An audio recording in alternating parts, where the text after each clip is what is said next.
मुक्काम पोस्ट देवाचं घर. मेकर्सला सगळ्यात पहिले सॅल्यूट. ॲक्टर्स ॲक्ट्रेसेस सर्वांना डायरेक्ट सॅल्यूट. वर्ड्स नाही आहेत माझ्याकडे यार.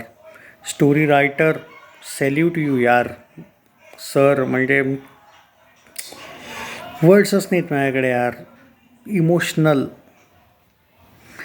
यार. मराठी चित्रपट, मराठी इंडस्ट्री इतकी सुंदर आहे ना, ज्या पद्धतीने यार 60-70% असे चित्रपट बनवतात ना यार, एकाहून एक असतात.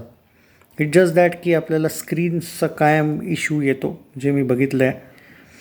पण यार इतका सुंदर चित्रपट, आणि ज्या पद्धतीने रायटिंग आहे ना यार, आणि ज्या पद्धतीने तुम्ही त्या कॅरेक्टर्ससोबत एक तऱ्हेने रुळतात यार, तुम्ही डायरेक्ट इमोशनल व्हाल. काही काही डायलॉग्स तर असे आहेत ना की डायरेक्ट क्लिक होऊन जातात तुमच्या इथं.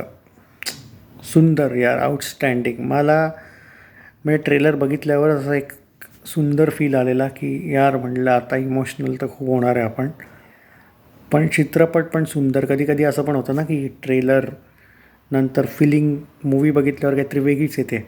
असं सिरियसली नव्हतं यार. इवन ट्रेलर बेस्ट वाटला असेल ना तुम्हाला, तर मूवी चित्रपट जाऊन बघा यार. You will love it for sure यार. आउटस्टँडिंग. आणि काही काही जे एक तऱ्हेने आपण म्हणतो ना म्युझिक, BGM पण काही काही प्रसंगांना एकदम करेक्ट. सुंदर. Salute to the makers again. Please नक्की बघा. म्हणजे मी तर एवढंच सांगेल. आणि बाकी सर्व कलाकारांचं काम सुंदर आहे. You will love it guys. Overall जर बोलायला गेलं तर हा चित्रपट थिएटरलाच बघा प्लीज. OTT वगैरेच्या नादी नका लागू. तुम्हाला नक्की आवडेल. Please must watch. 5 out of 5 ratings.